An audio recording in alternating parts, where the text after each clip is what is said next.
I've made, I put all of my money except just the little bit I have to live off of to go to people all over the world that are unfortunate. I give them a hand up, not a handout. Thank you for tuning in to Trevor Talks podcast, where we talk to real people about real topics and real stories. Today, we have the privilege of hearing from the Lamb of Wall Street herself. If you've never seen the movie Wolf of Wall Street, you might not get the title, but if you have, you would know that Karen Bruton is actually the complete opposite of whatever was portrayed in that film. Even though it was entertaining for a lot of people, Karen isn't doing her work for all the right reasons. Karen spent more than 25 years as a vice president and corporate controller of 2 corporations. And in any week, you might find her watching the stock markets, working in the field in Sierra Leone, or listening to young women in an orphanage in Panama. She's kind of all over the place. So y'all please help me welcome Miss Karen Bruton. Karen, welcome to the show. Thank you for being here. Oh, and I appreciate you having me.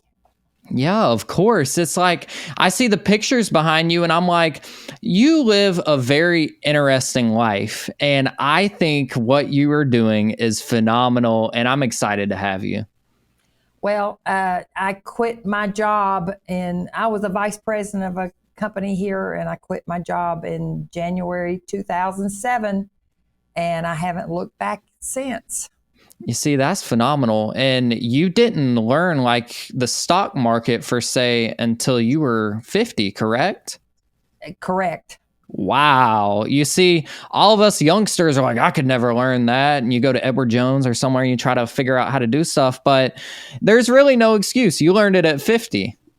Well, I'll teach you if you want to learn. You see, you're really good at math, I'm assuming, right? You're like a math whiz. I'm majored in applied mathematics at the University of North Carolina. I'm a Tar Heel. You are a Tar Heel and you're good at math. You see, I'm going to leave that ball in your court for now, but we'll revisit that eventually. I promise you. I never was the mathematician of the family. I could tell you that, but I did enough in school to get me by. And, I've revisited it a few times and, it's just not one of my strong suits, but that's fine, right? Well, you don't have to know anything about math to trade derivatives. Yeah. Now, a lot of us listening, including myself, and I'm the one talking, are like, what goes on in the day of a day trader? So can you kind of explain what you do and how it fuels into the ministry work that you do as well? I trade with the Chicago stock market. I trade derivatives and futures. Wow. So trading those can be very risky or very safe. And I choose the safe way to trade them. So I've earned between 20 and 25% my entire trading career. Daggum. Some of us are sitting here thinking we're getting a good 1% off a savings account, and you're over here spitting out the 25%. Come on. That's so awesome. And when did you realize that like these massive profit margins from stock trading would actually fund ministry initiatives overseas? Well, I learned it the slow way because a friend of mine and we started taking seminars all over the country to learn how to trade. And we gradually moved to the Chicago place that only the SEC trades. They're in charge of stocks and bonds and other things. Mm-hmm. The Chicago house is in charge of derivatives and futures. So we shifted that way. And we've made a lot of money. I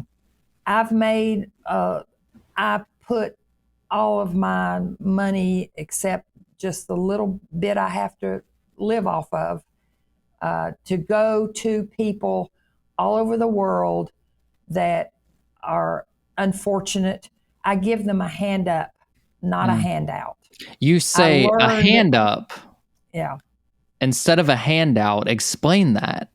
I've I never heard that. learned that first place that I went when I quit my job, I went to Nicaragua, and I was on a huge trash dump there feeding children. And I was in the capital of Nicaragua, Managua, and I spent 2 weeks feeding children nutritious food that lived on that trash dump. Wow. And I got home and I felt like $1 million. Yeah. And I went to sleep last night, the night, feeling just so up, and my heart was rising out of my body. And then I woke up the next day and I said, those children are hungry again. I did not change a thing. So I started giving people a hand up, not a handout, and teaching them how to take care of themselves. I've worked with women in places all over the world and I taught them how to run a small business. I have an ag specialist that teaches people. We went to Africa, and one of the countries we went to a small community, and we saw that the people were growing the same crops in the same place annually. And their corn that they planted went from a healthy ear of corn to only a couple of kernels on the corn cob. And they planted them in the same place every year. So my ag specialist taught them to rotate their crops, taught them to put fertilizer in the ground. They set their fields on fire every year. So he told them to stop doing that. And gradually, they grew enough crops to not only feed their families, but to sell to other people. And then they started sending their children to school because they never could afford to send their children to school. So it just went up and up and up. And you can tell my heart is giving a hand up, not a handout. And it's funny to even think about that all started from feeding people in a trash dump. That would be the moment where it really shifted in your brain.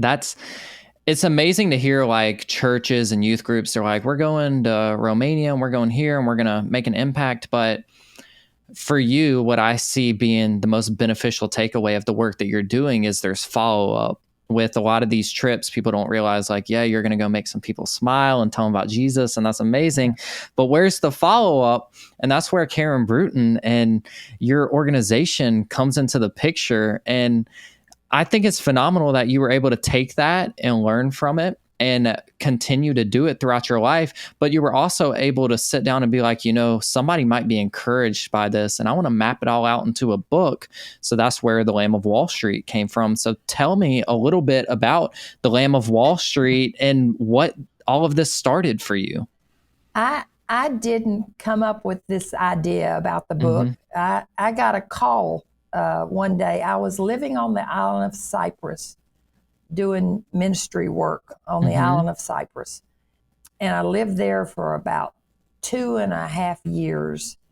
And I got a call one day.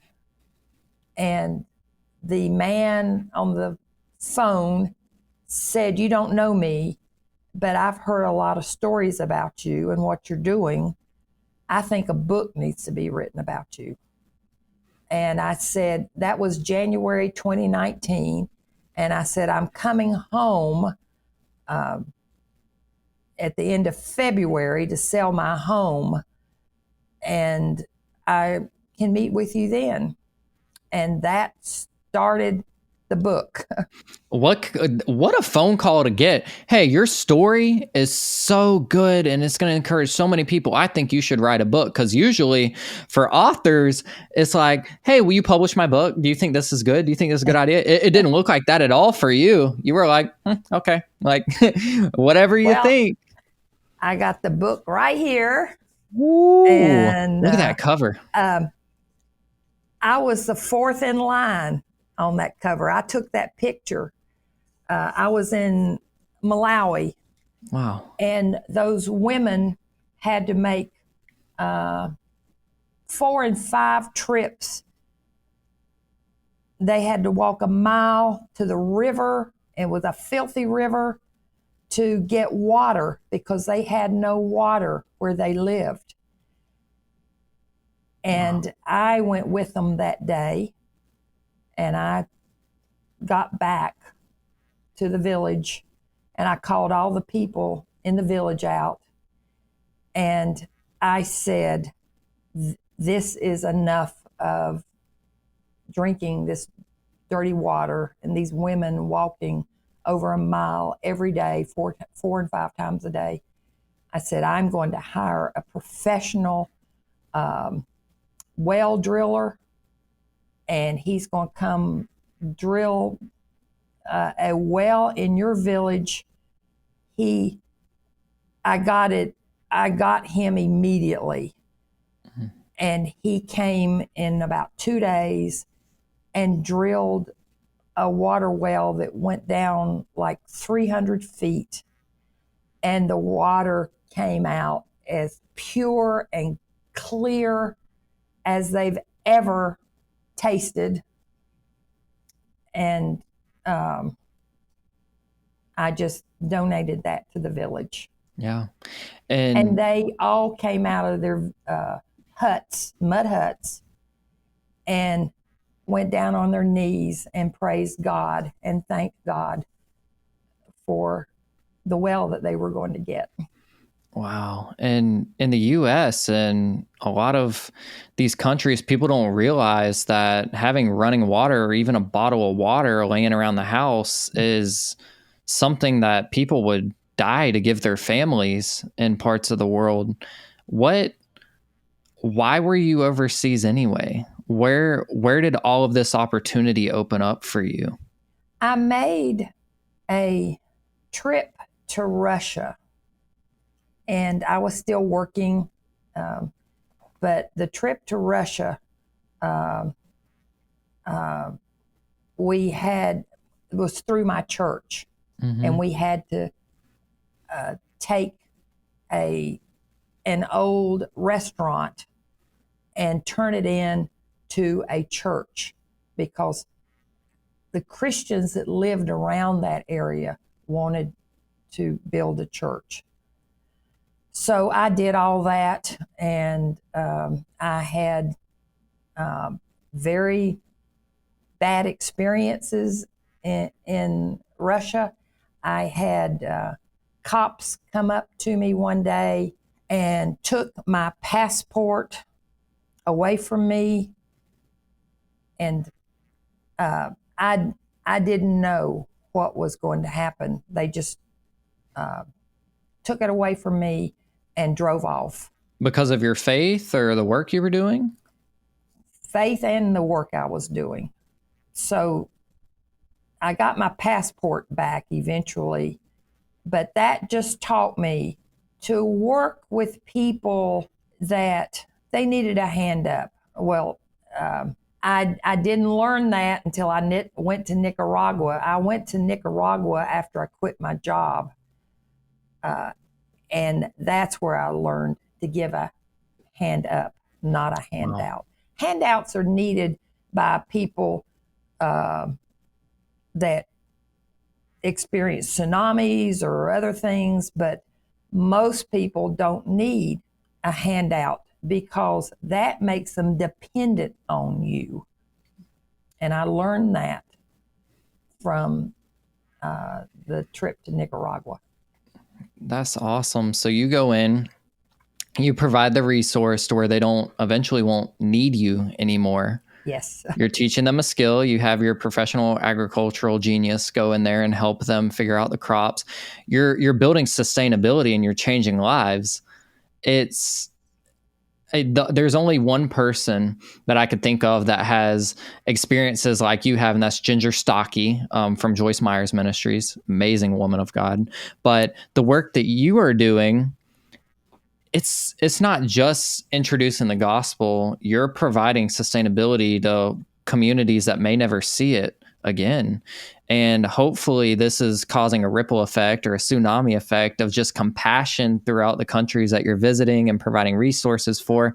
And I hope that hundreds of thousands, even millions of people get to hear your story and get impacted by what God's done through your life and the heart and the mission that he's given you.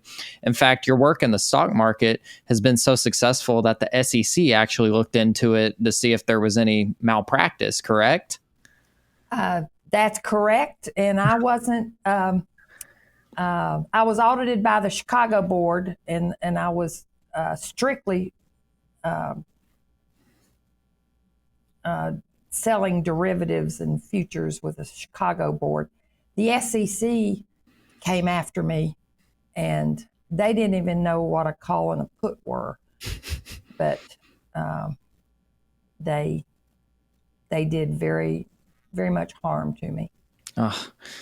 They're treating you like a fugitive when you're out here trying to help people, and that's not right. So if anybody from the SEC is listening to this, we love you. Jesus loves you. But leave Karen alone. She didn't do nothing to you. Come on now.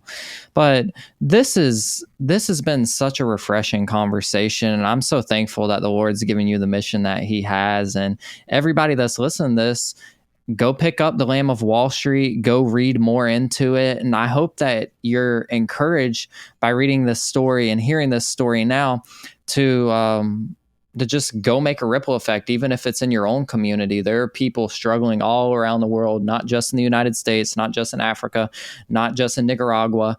There are people struggling right in your backyard, and there are people struggling in other countries. Be sure to just dive into your heart, dive into prayer, and ask God where he wants you to make an impact. And Karen, like, he's using you, and it's phenomenal. I was in my 50s when God called me, and I said yes. And that has changed my entire life. And I look back on that, and I was so grateful that I said, I had not said no. I knew so I was being called by God, and I said yes. And he said yes to you too. And sometimes it's not the easiest yes for us to say, but if it's in God's will, it's going to happen. But wow, I feel encouraged walking away from this, and I hope all the listeners are as well. And again, thank you so much for your time, Karen. I know that you have such a busy schedule that you keep up with, and for you to take time out to be with us is quite refreshing to me, and I know everyone else as well. Thank you, Trevor. Thank you so much. Of course. And this episode has been brought to you by the Whosoevers and new release today as usual. And we'll talk to you guys next week. Goodbye now. Bye.